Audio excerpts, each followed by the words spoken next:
All right, I think we are, yeah, we're good to go. All right, everybody, welcome to vBrownBag. We have a special show today. It's going to be a 2020 update on the vExpert Pro program.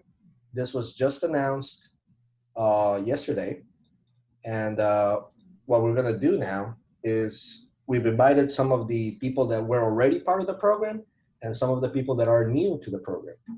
So we're going to go over what the vExpert Pro program is. We're going to do basically a recap of who was accepted, so we can show that on there's a list published. We can show that, and then we're going to open up the floor for discussions, for questions. So if you have anything that you want to send out, either in the Zoom interface or in the vBrownBag hashtag, you're more than welcome to do that. Now I'm going to introduce our panelists. We got Tim Davis, Matt Crape, and Matt Langguth. Let's start with Tim. Oh, I'm sorry. Did you say me? You broke up for a second there. Yeah. Hey, Tim Davis, at vTimD on Twitter. Been in the vExpert program for 5 years now and brand new to the Pro program. Perfect. Let's go with Matt Crape.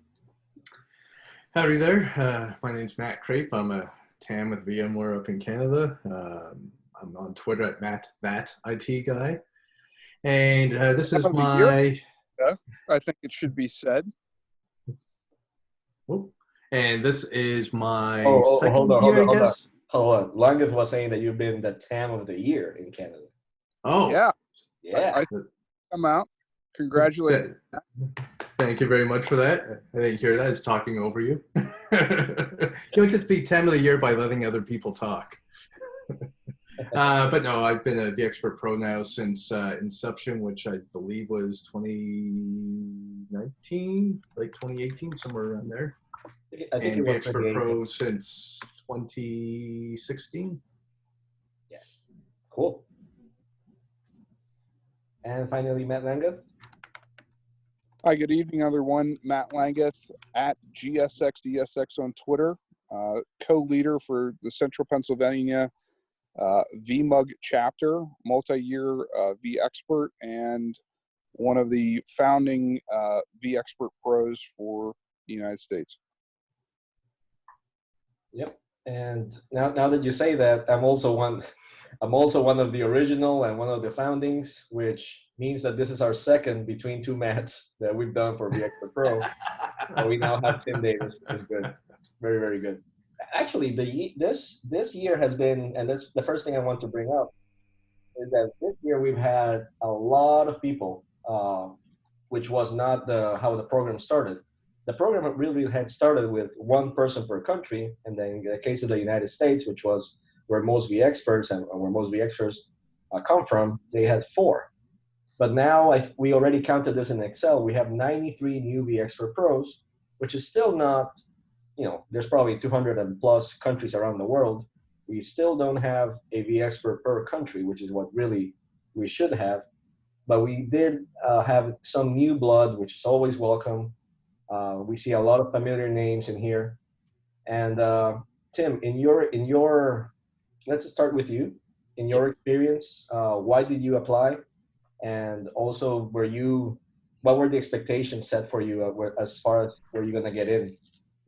So I have literally not had any expectations set for me that I'm aware of. Personal expectations is to literally keep doing what I've been doing. I can, personally name out a few vExperts that I helped along from, hey, I think I'd be interested in this through, getting accepted and stuff like that. It's always been something I've been into. I'm always in for helping people. I go through applications and help people submit and stuff like that. I found out that vExpert Pro was a thing, and I'm like, man, that'd be awesome. Those are all great guys, and I like to do that kind of stuff. And that's kind of why I decided to go for it. And luckily, everybody voting, or I guess it was Corey voting, thought that I'd do a good job. So I'm going to keep doing what I'm doing and keep getting involved in any way that I can. So hopefully we kind of make the program real big and we get some cool stuff to do this year. Yeah, I like that answer. Matt, great. I have to specify. What do you think has been the impact of vExpert Pro so far, and where do you think we should take the program now that we have more people? So I could speak to, regionals Canada-wise. I know there's actually been an increase in vExperts this year based out of Canada. And it's been pretty cool that a lot of the new ones have reached out to me. And it's always really neat when, they reach out to you and all of a sudden you realize, oh, I've read this guy's blog before. Or in my case, it turns out one of the guys was one of the TSCs from GSS who was assigned to an open ticket that I had with one of my customers, right? So it's pretty cool to actually see the program grow, and being able to help folks fill out those applications, see the content that they're generating.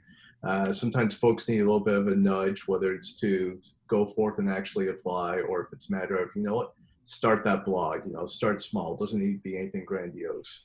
It's really cool to see that sort of come to fruition. As far as where do I think I see the program going, we've got a lot of new faces in the program this year, a lot of, very V community familiar names. I think it's going to be a great year for the vExpert program. Yeah. And I'll give that same question to Matt Langguth. You obviously have a different experience with the US. I would. So I think if we look at that list, we've expanded out from what now was 4 to 16 from the United States. So that's fantastic. So, as we, have developed the program and, put the seeds out there, now we have a new round of input, a new set of capabilities and points of contact within the United States and, throughout the globe for people that are interested in the program or that maybe have applied previously and, for whatever reason, maybe didn't make it in. And have, look at what we can do to bring people on board and get them introduced to what vExpert is. I'm personally looking forward. I always am a little bit surprised with vMug as far as vMug leadership and just vMug membership in general for those people that are not aware of the vExpert program. I think we've made some inroads into that, but there's still some, definitely some ground to be made up there. So just to continue that work and push along and bring this community forth. And as Ariel, as you has said many times, share what you know and share it often. And I think it's a great thing, and look forward to doing that in the coming year and to bring more members on board. Exactly. Now, you brought up a great point, which is that new blood, new capabilities, more points of contact. Let's talk a little bit about what the vExpert Pro function is. We've talked about this in the previous video. I'm going to put a link to that in this video. But one of the things that I've told anybody that has said, what's a vExpert Pro, is I always tell them, you are a public contact for people that don't know where to start, right? What has been your experience? Matt alluded to a little bit that, some people reach out to him publicly. Do you think it's been a big load at all, or has it been relatively easy? And Tim, feel free to participate, because ever since I've known you as a vExpert, you've been helping others. So you've been doing the role even before getting the title. Ariel, I think it's important to go back to what Matt and I had said in our original Between Two Matts interview way back at the Pittsburgh vMug about before we start down this path of what the name of vExpert Pro, why it came about, and why even as pros we accept the name of what it is, but we see it as, just a necessary evil, and we'd rather it be perhaps advocate or something else. So I don't know if you want to tell that story or how it had come about from Eric of trying to see the program, and how this is not, that we don't look at ourselves as something better or more elite than a standard vExpert. Yeah, it's not professional, it's promoter. Exactly. It just looks like it's professional, but most of the people that started this were like, what the heck is vExpert Pro? Like, when I first saw it, because I hadn't even heard about it until I saw that people were designated as that, and I was like, that's an interesting name. I wonder what they mean by that. It became clear very quickly that it was basically the advocate thing. But it was definitely a question that I had of, well, what was the conversation that Right. led to What's the criteria for this pro thing? yeah. I mean, at the end of the day, right? I think a lot of us agree the vExpert name itself, it doesn't really lend itself to what it truly is, right? It's not a technical designation. It's not some sort of certification. It's a title for an advocacy program. Behind the vExpert program, you got very much a community aspect to it, and that's one of the biggest benefits, in my opinion, to the vExpert program is letting you get in touch with those other folks. And the pro program is really about helping new folks find their way into this vExpert program. Whether it's through speaking at vMugs, blogging, anything like that. And the way it was originally explained to me, initially when I was asked if I want to be part of this, is, hey, are you willing to help people out, right? Are you willing to provide feedback? Are you willing to mentor folks? And at the end of the day, I was already doing a lot of that anyways. If I'm at vMug or something and I was giving a community talk, I'd be more than willing to help, to talk to anyone after the fact. If all this means is, now my name's on a webpage somewhere and people can look me up and feel free to contact me, by all means, right? It's just, my DMs have been open on Twitter for a while. This is just another way for folks to find someone to reach out to. I'm playing with the phone. Sorry. Go ahead. All right. Now, one thing that Matt brought up that I think is very important is different skill sets, different perspectives, different views. I've helped some people, and the way I always go by it is asking them, what do they like to do? What do they work on? It really, there is no set rule on how you get awarded the expert. It's just that you're showing that you care about sharing your knowledge and helping others. Yep. And that can mean a lot of different things.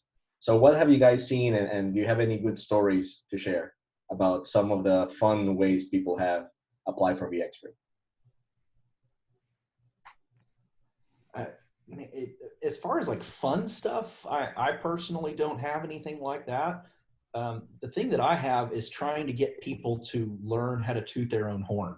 That's the thing that I find is the biggest, obstacle or hurdle or, thing to get through is like people are doing so much cool stuff, but they don't want to put it all down, or they don't necessarily put it down in such a way that it makes somebody go, oh yeah, that's cool. So it's kind of a thing where I've worked with a couple of people where it becomes a personal branding lesson of this is how you brand yourself. This is how you market yourself. And that's kind of part of what this program is getting yourself out there of, I know these things, come to me for help. I mean, and just sort of piggyback onto that. One of the most common pieces of feedback I hear when I tell someone, oh, you should start a blog or, YouTube channel, podcast, whatever. One of the first things I always say is, I don't have anything new to share, right? I don't really have anything interesting. And I always counter that with, it may not seem like anything interesting to you, but, there are folks getting started in this every single day, right? In the IT field in general, in VMware technologies. Your perspective on what may seem to be a task that you take as routine, that perspective might give someone else insight that they hadn't had before. It could be something as simple as, going through, let's say, a blog where you're installing vSphere 7. Most of the blogs, a lot of the outlines are going to be the same sort of steps over and over.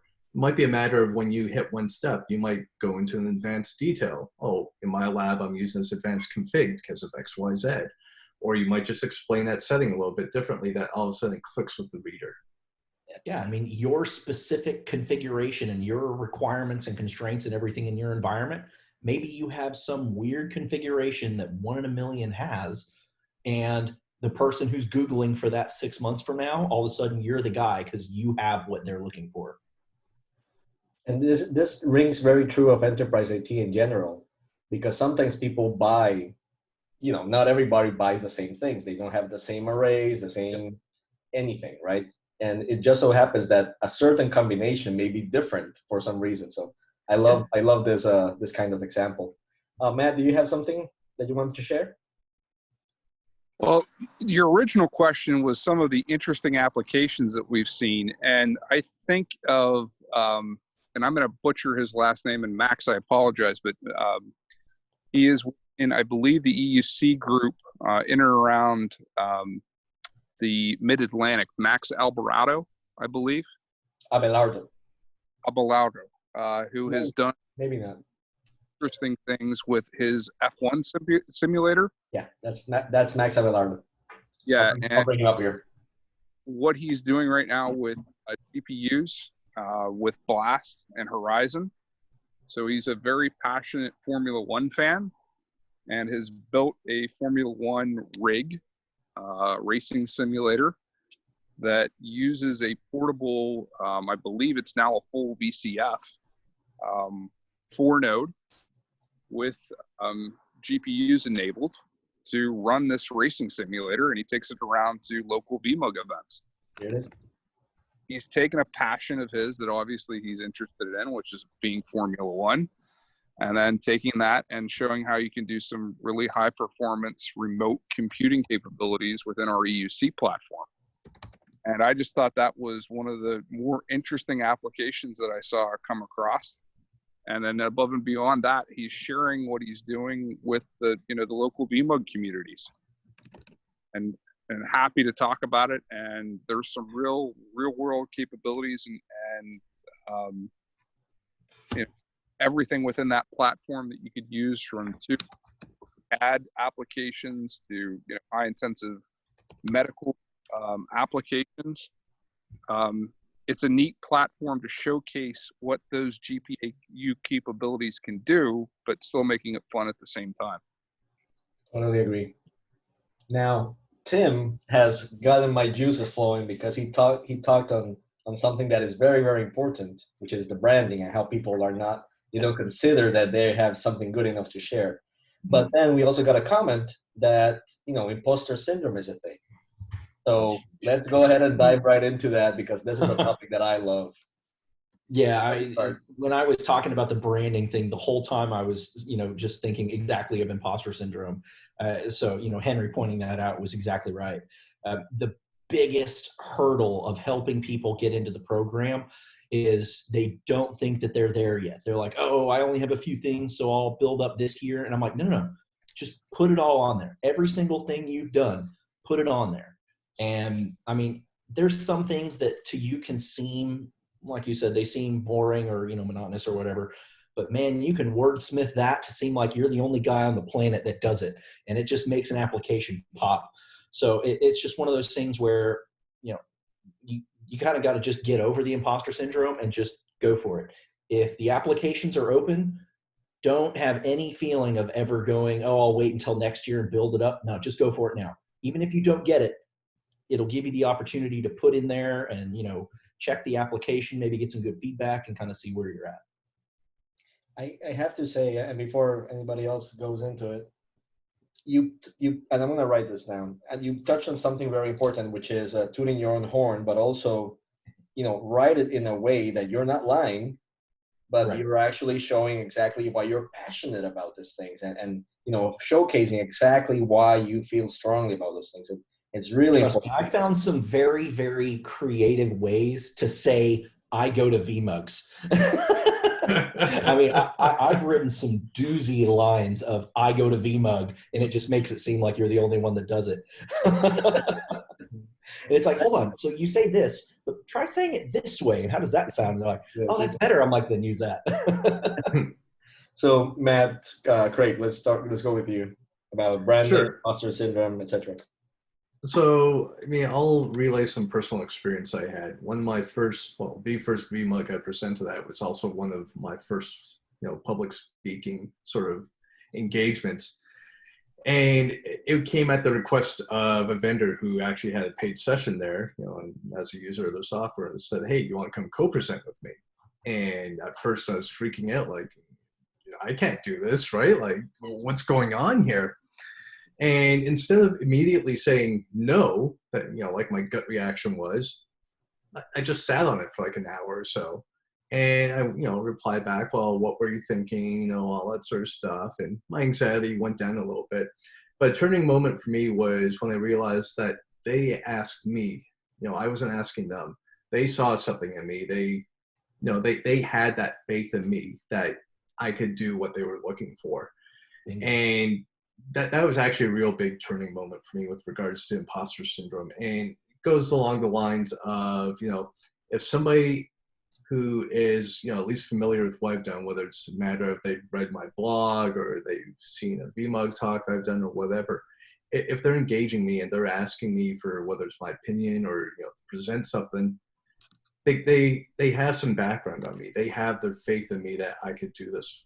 So for the most part, I found I've been able to overcome that imposter syndrome by just realizing that, you know, at the end of the day, even the pros don't know the answer all the time. And that's fine. You really get over that really quickly. Somebody asks you a tough question, you could just say, I don't know, but I'll get back to you. Or I'll find you know, someone who does have that answer. Yeah. So I don't know if everybody can see it, but I brought up one of the pictures that I love to use for imposter syndrome, which is you think that you don't know enough and thus you shouldn't open your mouth. But the fact is you are an expert on something and everybody else is an expert on something because, you know, they work at this and they are spending time on it. And they probably got like that Malcolm Gladwell book, they got their 10,000 hours on a topic. Just close your eyes and go to sleep. And they can talk to you all day. But the truth is, you have something to share, and you have something to share, and your voice is valid. So, I think I found where the source was coming from. Yeah. So, definitely, imposter syndrome is a thing that is rampant in our communities, in the VMware community. Just because the smart people are taught in IT or learn in IT that if you don't know the answer, it's better not to pretend that you know the answer. But there's a difference between humility and, you know, and humbleness and knowing that you may not know the full answer than saying that you don't know anything. Yeah, personally, I would much rather let someone know I don't know the answer than, you know, to give them the wrong answer. Right? If I'm just making a guess. You know, and similarly, if I am making a guess, I'll be very blunt about that. I say, I don't know, but, you know, I'm thinking it might be this based off of X, Y, and Z. I am a king in meetings of, you know what, I don't know the answer right now, but let me find that for you and get back to you. I've said that more than pretty much any other phrase ever in customer meetings or with anybody. Oh, I'll need to check the release notes. I'm not sure if that changed recently, so I don't want to give you the wrong answer. Although I have used the excuse of, you know, we're internal. Sometimes I get roadmaps mixed up, so just let me confirm for you. Well, I think as far as imposter syndrome, we already painted a picture that you should not wait until every street light is green to start the car. Just start going through it. You're going to fumble through it. Get up, pick yourself. The fact is, you're going to learn so much more if you actually do it and figure out exactly what you got wrong. Because, you know, in the end, if you put out something out there that is wrong, people will reach out to you. They'll come back to you and say, you know what, I don't think that's right, what you put in there. And maybe you find out, oh, my writing needs some, I need to improve my writing so I can get exactly what I meant to get across, right? So everything that you do is going to give you that opportunity for feedback, which is really what helps us grow. See, and I actually had somebody that I was helping out that applied and then asked, you know, after they didn't get the vExpert designation, they asked about it. I went through the application, kind of looked through it. We wordsmithed it a little bit. We shipped it off to Corey, and he ended up getting approved. Yeah. It's just, he didn't put the application down in such a way that really showed what he was about. Because as soon as they said that they didn't get it, I was really confused because there's no way they shouldn't have gotten it. But, you know, we went back through and it just was one of those things where, you know, don't be afraid to reach out for help first. Always just go for it. But I mean, you know, we're here to help. We're here to make sure that everybody's successful. We want to see the program grow. So, I mean, before applications go in or before you submit, just, you know, DM somebody and say, hey, read through this real quick. Is it good? Yeah. You know, we're always here for that. So I just took some notes about clear writing and making it easy for the approvers or evaluators to be able to say, yes, this guy deserves it. Don't be too wordy. I come back to that because that's a topic. So one of the things that the vExpert pros have to do, one of the responsibilities, is that when applications come, and you know, we get 2,000, 3,000 applications, we're the ones that have to go through them, at least as the first scan, to figure out if people are approved or not. And basically what happens is everybody that isn't approved then gets reviewed by other vExpert pros, and finally Corey makes a decision at the end. So we're going to come back to this because this is something that every vExpert pro has run into, bad applications. But now I just want to finish one of the other topics that Tim brought up, which was branding, and how important it is to toot your horn, not only in RV community, but also for, you know, getting raises and getting your manager to acknowledge everything you're doing.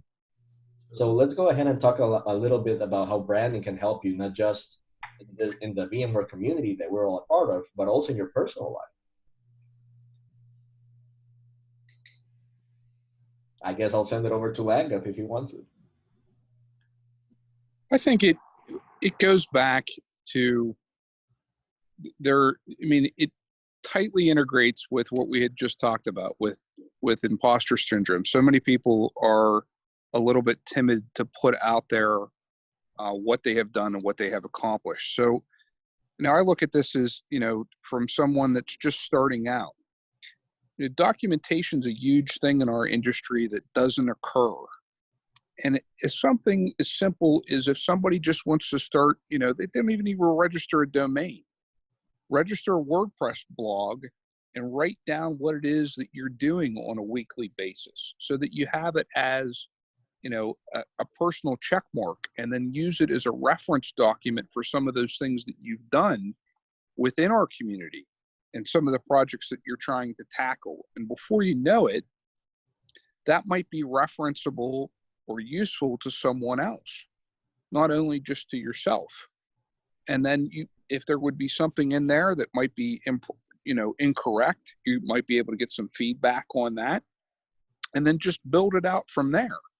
But you do need to present, I think, not only to the community as a whole, but to bring about to yourself, what is it that you're doing? What is it that you've accomplished?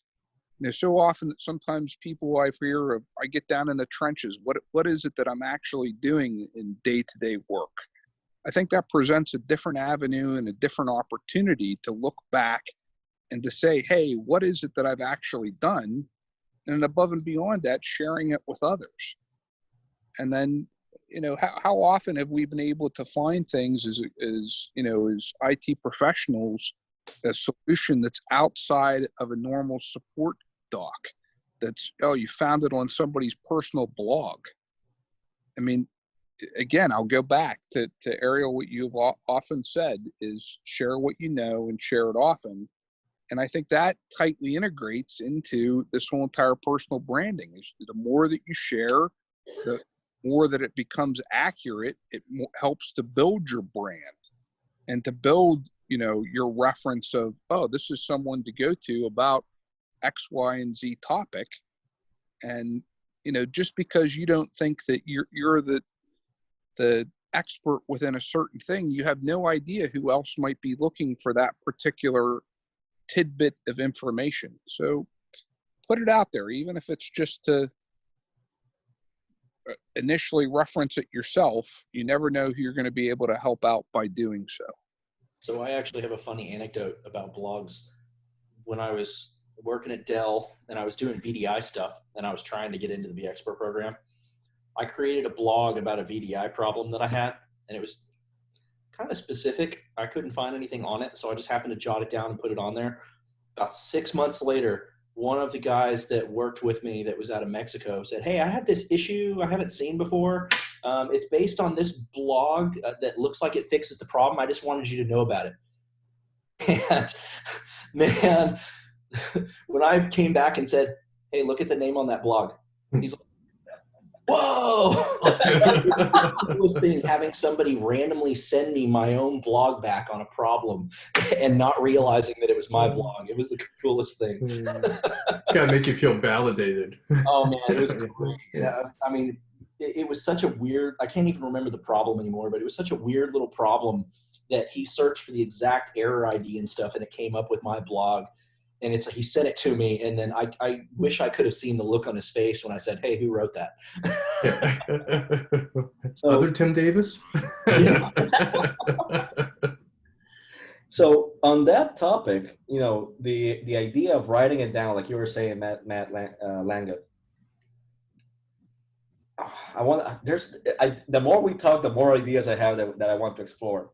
But even the idea of having things written down that you've done, so that when you actually have to do something like a manager review, or what exactly am I trying to accomplish here, you have that record. You have that record of things you have done, so you can reference it back. But going back on the branding, I want to talk to Matt, that IT guy. And how did that Twitter handle start? And what was your idea when you selected that? Because we tell people all the time, you need to get on Twitter. And So you can tell that only like 6 people on this list don't have a Twitter account, but the names are all over the place.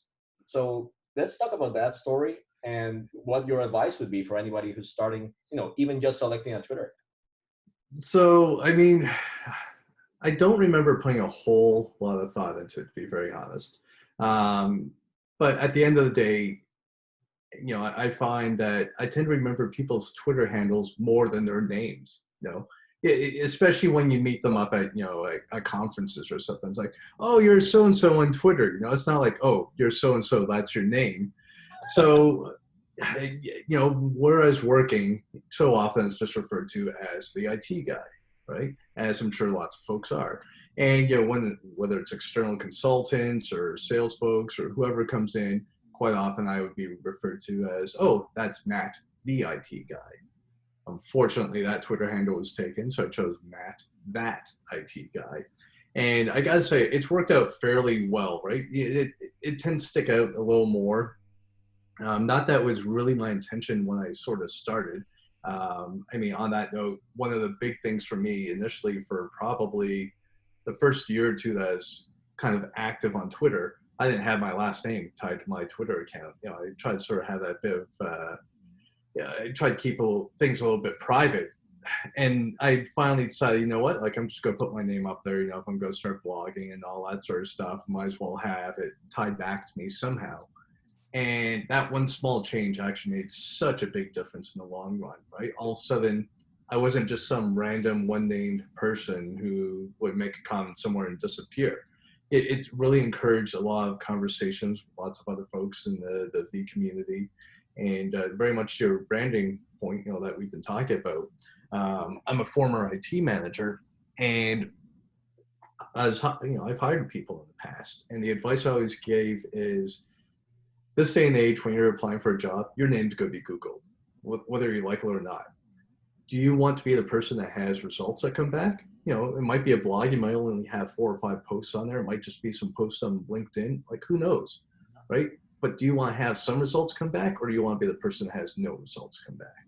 Because I could tell you, even if I'm looking at a resume that's not, overly strong, if I Google something and see, hey, this guy's wrote, 6 or 7 blog posts in the past year. I see they're active on Spiceworks or whatever. That gives me a lot more insight into how this person operates, their troubleshooting methods, what do they actually do versus just, a name on a piece of paper. Absolutely. All right.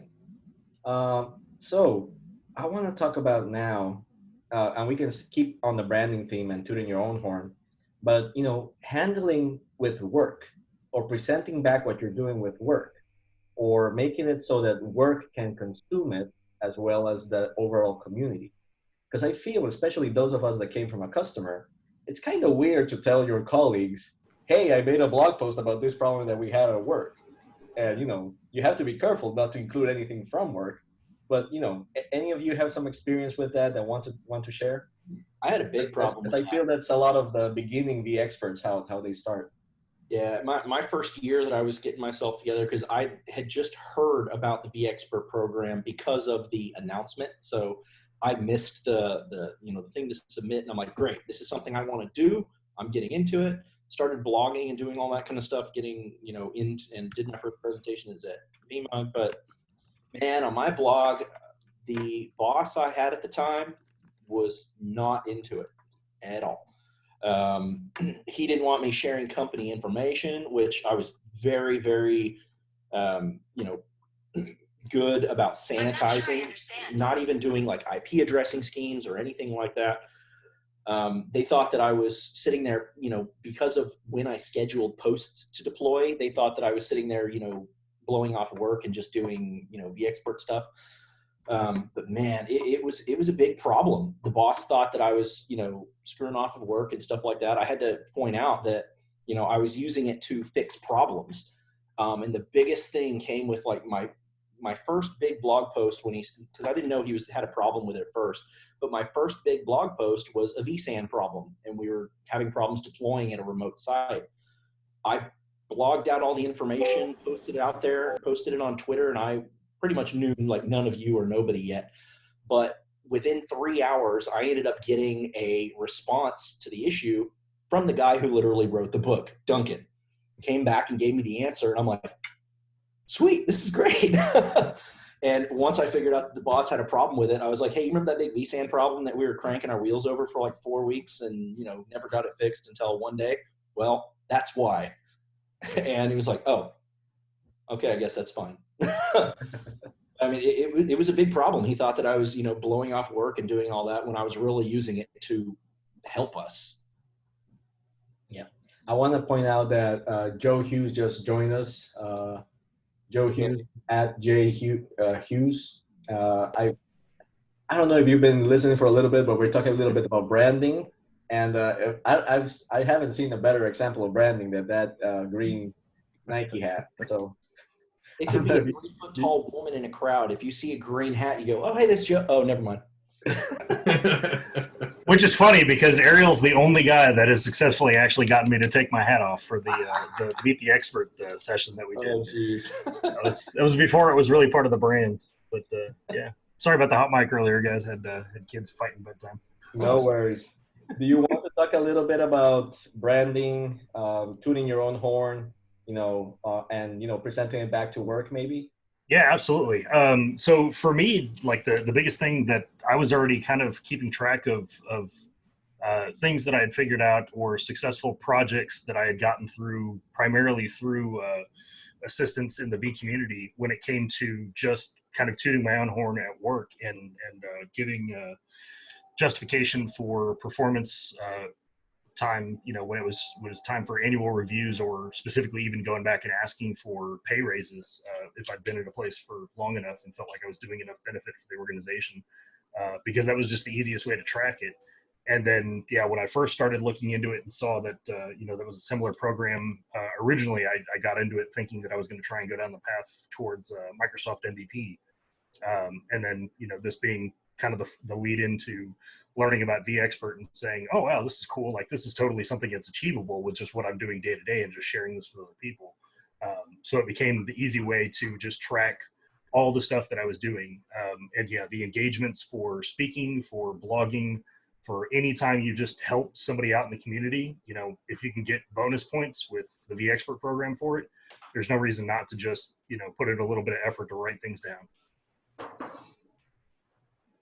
I like it. Matt, Crape or Langguth, do you want to add something else before we move to another topic? I'd say just quickly, you mentioned Joe's green hat. I would be remiss if I didn't mention coffee crisps. Oh, God, yes. But That's because you're sponsored. That's because you're sponsored. Say the truth. Yeah. Well, hey, they sponsored all the coffee crisps I brought to Pittsburgh. They literally did. But no, for those who don't know, when I tend to travel outside of Canada, I usually try to bring some coffee crisps. And if you're not aware of what they are, they're like a chocolatey, wafery type of candy bar.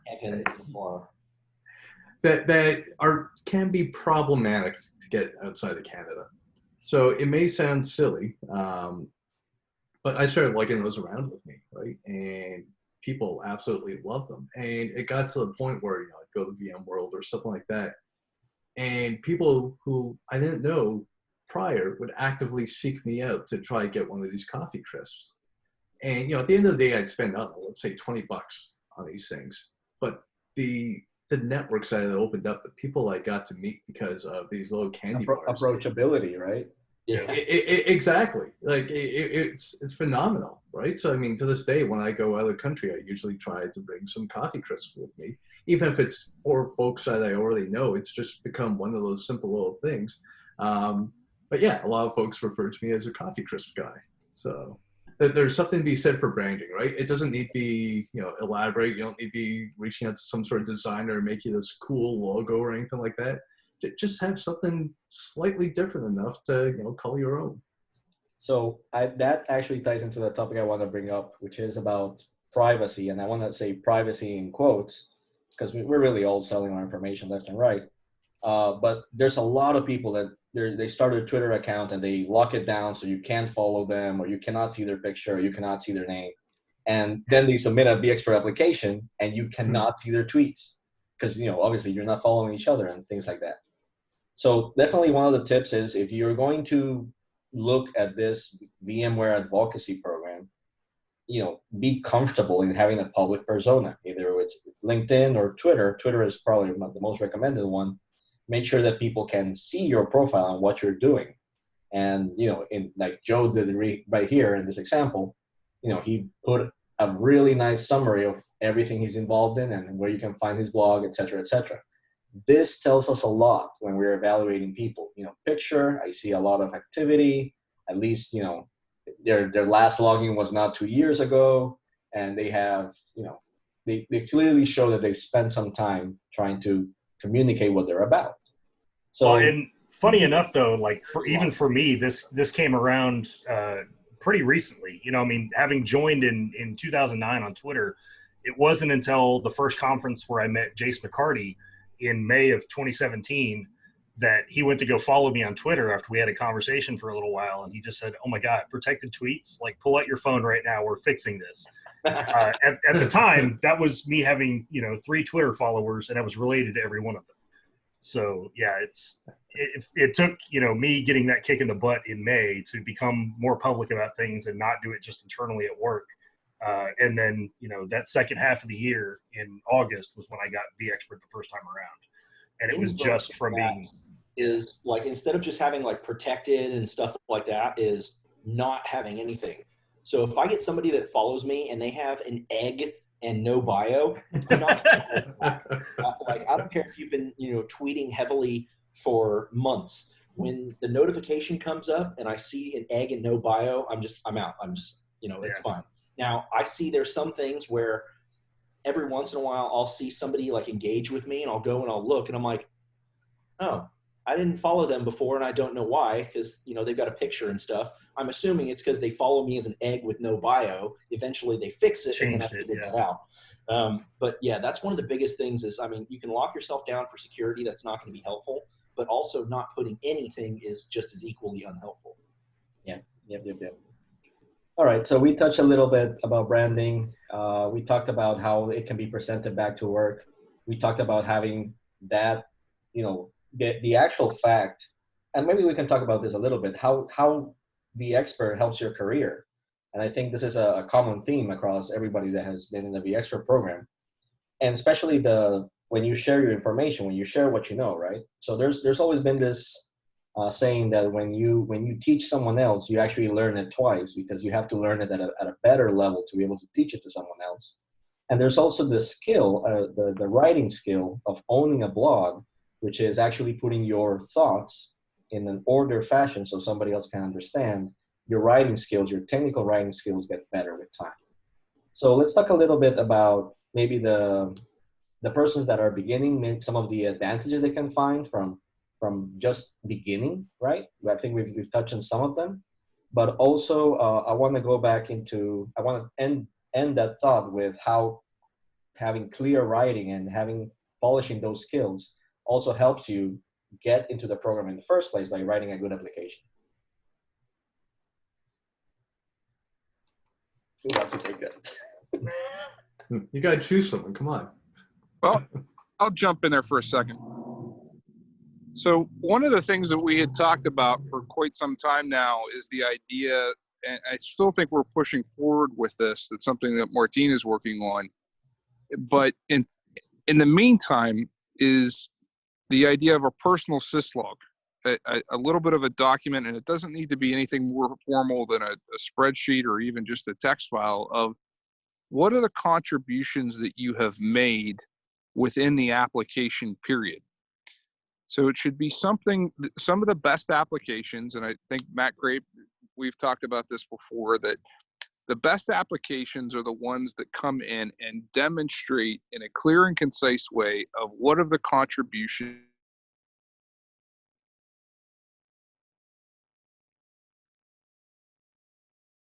Here's a link to the blog post. Here's a link to the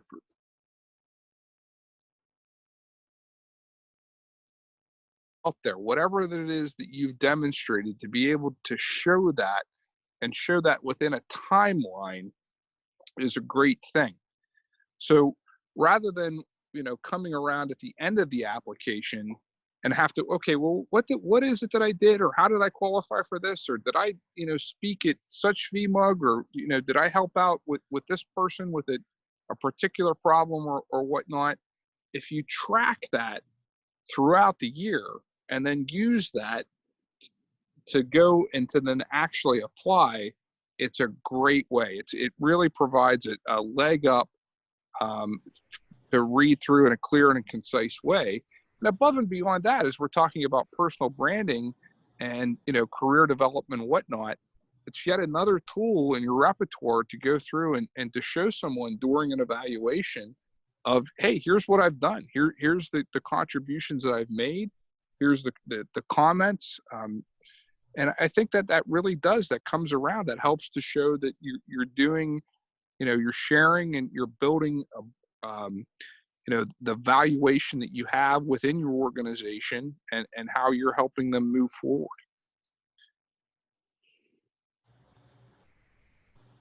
I like it. Anyone else? Well, one of the tips that you taught me, Ariel, was, you know, if you find yourself presenting at a VMUG or any sort of event like that, something as simple as taking a picture of the event and tweeting it out, right? When it comes time for your application, you say, you know, oh, I presented at, you know, in my case, let's say the Pittsburgh VMUG. Finding those agendas after the fact can be very difficult. You know, they quite often disappear from the VMUG site or whatever site you might be looking at.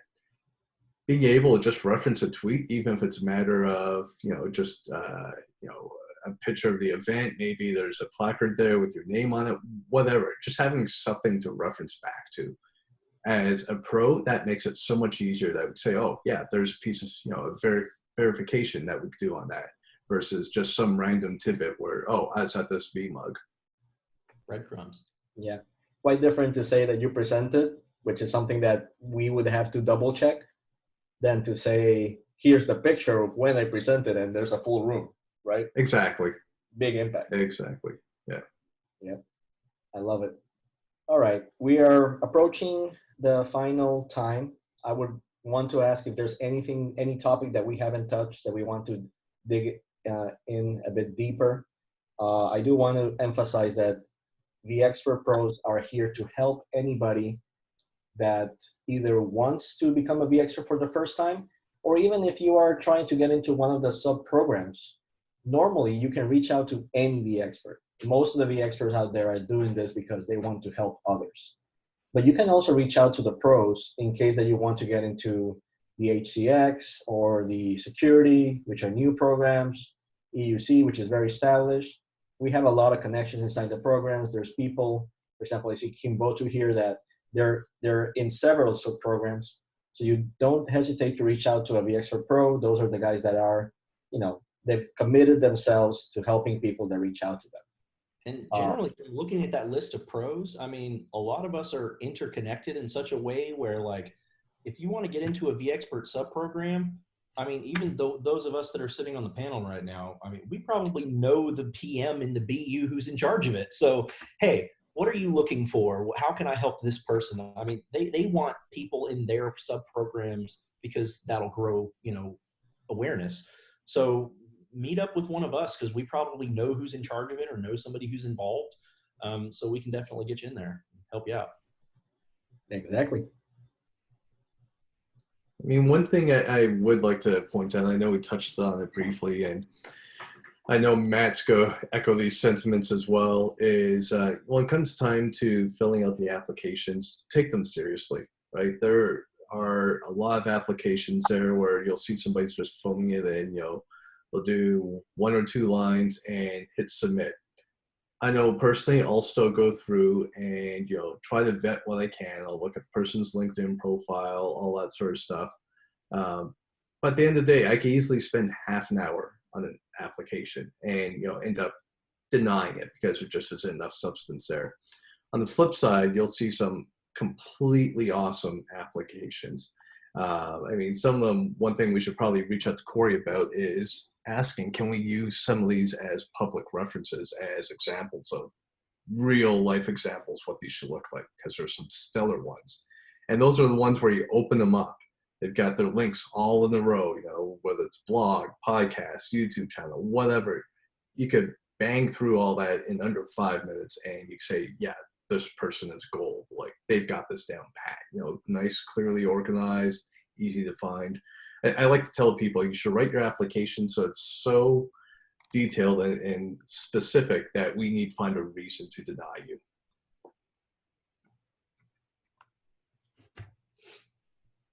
Sorry, was on mute.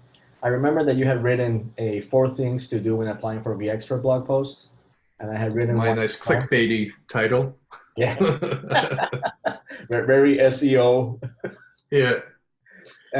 You'll find these are just the ones that I remember off the top of my head, but you'll find that there's lots of these blogs out there, and that they go back years and years. The program has been, I don't know, 11 or 12 years now, so you can find a lot of information out there about what you have to do. Henry asked us if there is a vCEN sub-program. I believe there is, and I believe that it's either called vCEN or HCI. Maybe I believe the sub-program has been retired as of right now, and it is into HCI. Yeah, that is my understanding as well. Okay. So that there was at some point, Henry. It's just we don't have it any longer. The SABU, the storage and availability BU in VMware, also became or got morphed into the HCI BU. So that's probably why. Typically, they need a VMware sponsor to be the ones that make the subprogram. Those are the ones that are going to put a budget so that people can get T-shirts or at least have those PM interactions so they can give some feedback direct to VMware. So it seems that there's some transition period. I wouldn't be surprised if they open it again at some point. Yeah, they were always a good one, so I imagine they'll come through eventually. Yep. So yeah, again, there's a lot of ways to find out if you are on the fence of applying for the vExpert program. You should just do it. It's you're gonna learn either way what you're missing, what you require. But what I can guarantee you is it is a very good use of your time, especially if you work with someone with enough time in advance where you can actually do things. Always remember the application. For example, if it was they open the application twice a year, and you want to show what you did in the past. So 6 months prior to the application, or even a year prior to the application, that's when you must have done the work, so you can show the application showing your history. It's not put out 3 blog posts in 3 days and hope that you get in, because that's not a winning strategy. All right. Any last tips? I want to be mindful of everybody's time. Any last tips? Let me go around the horn. Let's start with Joe. So biggest thing I would say that I know I had to lend a little bit of assistance to Matt on with applications. Anybody that's involved with vMug, be sure that you put down what that involvement actually was as it relates to what chapter you're in, so that we don't have to go digging and just randomly try and Google your name to find out where you're from. And then identify, specifically if you're in a role that's similar to tech marketing, or it's actually part of your job to do some of these things, and then you have other presentations or other involvement that's just you as an individual giving back to the community. Just identify the difference of how many events were in each category. Oh, wait, that's an excellent point. That vExpert is all about what people are doing to help others. If it's your job to go around VMUGs and presenting, and you just put that in there, and we find out that that's your job, we're probably not going to approve you, even if you're the nicest person ever. However, if you help others on your time, and you answer on Twitter and things like that, that's a different thing. So I'll let someone else. Let's go with Matt Crape. Well, Joe completely stole my answers there, but I'll sort of tack on to it the last little bit. If it is your job, I always tell people, clarify kind of where your job ends and the V community activities begin. So yes, your job is to present at VMUGs. Well, did you also possibly do a community session there? Did you help the organizers at all? Maybe what's set up, maybe you helped organize a V beers. Do you do anything outside of the presenting? Do you blog on your own? Or if you are blogging on the corporate site, is that like actually a requirement for your job? Or is that something that you do on your own? You go the extra mile to do it. That isn't part of the things you're paid to do. So really try to clear it up. I mean, just because it might be your job to go around and present like that, it doesn't mean you're disqualified by any means, right? Just make it very clear. Otherwise it could come off as, I don't want to use the word deceiving because that has a bit of a negative connotation, but it makes it much clearer for us when we're reviewing applications. Oh, okay, this person has to do this as part of their job, but they've done all these other things on top of that. Excellent. Matt Langguth, and we'll finish with Tim Davis. So I'll reiterate what Joe said. So especially if you're a VMUG leader, list your chapter that you're involved with. Another thing with this is be forthright. Don't lie on these applications. You'll get caught. As we expand the vExpert Pro program, we're going to even have more scrutiny, which is a good thing. These applications are looked over, and they're looked over with great detail. If you're going to put something down, make sure that it is truthful. And most importantly, if you have a question about the program or just an application in general, reach out to one of us. We're out here. This is why we're involved as, pros and as advocates. If you have a question, ask it beforehand. Ask it, during the open window, if you will, not the day of the app before the applications are going to be closed for that particular period. So, again, 3 points there would be, if you're a VMUG leader and you're applying, which I highly encourage you to do, list your chapter, be forthright and truthful within your application, and reach out to one of your local pros within your community if you have questions about the program and your application. Oh, fourth one, real quick, that this should be noted, and I haven't heard this yet tonight. Prior year's admittance does not necessarily constitute future involvement. So this is a year-to-year application process, to the best of my knowledge. I will open that up to the panel, but I think that these applications should be, and they have been in the past, judged year to year. So in other words, just because you made vExpert last year, and we have seen this on applications, does not necessarily get you into the program this coming year. So it is based on the application windows activities and how you have interacted with the community and what you have done to bring about advocacy for VMware as a whole.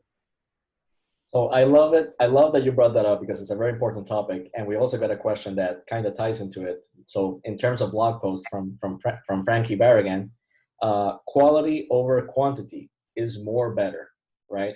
So totally agree with you that you have to win it every year. You have to win this award for yourself every year. And I know there's some vExperts out there that are basically trying to pass on that they're very cool because they only put 3 lines and they still got it. it's one thing that we know who you are and everything you do, and you submitted honestly a not great application, but we still approved you because we know who you are. It's another thing if we go in and we like, he didn't blog anything last year, you know, or maybe he just put one thing and it wasn't even VMware related. You're gonna get denied. It's as simple as that. So yeah, you have to win it every year. Going back to the quality over quantity, I'll let everybody else answer that one. But my opinion is always quality. Don't just put one or two, but you know, make them count. So go ahead. Definitely quality, 100%. I like if you're doing the same click-through install posts that everybody else is doing, and you have 5,000 of them, just no. But if you have some quality stuff mixed in there, great. But I prefer quality over quantity for sure. Not to say that the click-throughs aren't bad. We talked about that earlier because sometimes specific things make them a little different and they're better, you know, for that. But yeah, yeah, definitely I would say quality over quantity. Oh, I wholeheartedly agree on that. I know quality blog posts can definitely take some time, and quality is completely relevant. It doesn't mean it has to be long. And, you know, if you do write 2,000 words, split it up into 2 or 3 blog posts, right? And make a little series out of it. You know, and then you win both ways. But at the end of the day, a large part of this is about helping others in the community. If you're just writing garbage posts, you're really not adding a whole lot of value. You're just adding noise. Love it. All right. And final thoughts with Tim Davis. Yeah, I mean, everything I was going to say has already been said before. The big thing that I just want to, you know, push out there is reach out for help. If you're not sure, then ask. You know, ask somebody you know, ask somebody you don't know, ask one of us pros. That's what we're here for. Just reach out. I really enjoy helping people who aren't vExperts become vExperts. I really dig that. Because then I get to sit by in the back and go, I did that. I helped. Yeah. So, I mean, just that's the biggest thing is just reach out for help if you're not sure. All right. And I'll finish the conversation by saying that this panel has been very North America focused, you know, 3 from US, 1 from Canada, but the vExpert Pro is a global program. We don't have listed here where everybody's from. I think the original vExpert Pro did have that. I'll put it in the notes. But Martin, who his Twitter account I had on for a little while, he's basically our webmaster and developer for the vExpert website, and we really love Martin. Martin is the best. He also creates a little web page that shows where people are. So as we get more and more data, and you know, the program just got awarded, I think, yesterday or one of these days. The directory is already updated, and it has the flags of where they're from. Oh my God, really? I was already on there, so. Let me go take a look at that. Yeah. Now the main directory is the little list, but if you hit the pro directory, it breaks them into little blocks, or at least it did for mine, and it had each person's flag on it. Very cool. It didn't look like you could sort by that, but it's there. Perfect. So this is where you would go and find people. Just make sure that you understand that even if your English is not your first language, oh, this is cool. Look at that. How much work they've already put into this. So even if English is not your primary language, oh yeah, look at this. Look at this. I'm happy to show this. So you can tell that people are, you know, America's Africa and which Africa, and apparently even the city. This is amazing. So definitely, you know, you can find out whoever is in your country. And if you don't find your country, reach out to anyone. I think I actually asked to be listed as any country that is missing. Go ahead and list my name. But yeah, they still have me as the United States. But just honestly, just go ahead and reach out to any pro. They even put our emails out here, so there's definitely no shame in being, you know, you have options on how to reach out to us. All right. Any final things before I close down? Otherwise, I really appreciate everybody's time today. One final thought for me. Go for it. The best time to start working on becoming a vExpert is like a year ago, right? And realistically, you're past that point. If you're interested in getting into the program, start today, start tomorrow. Just start, right? Second half, apps open up soon. Exactly. So we're not that far away from, they typically open up in June or July. Start cracking now, right? Doesn't need to be anything huge and grandiose. Start small, but just start. All right, I love it. Well, with that, I really appreciate everybody that came to be with us today. I'm gonna stop the recording, but then I'm gonna open up everybody's microphone, so everybody that didn't get any question answered or didn't want a question that was recorded, you know, this is community. Hanging out here a little bit is obviously fun for everyone here involved. So don't be afraid to stay a little bit and ask some questions or just talk with us. All right, thank you, everybody.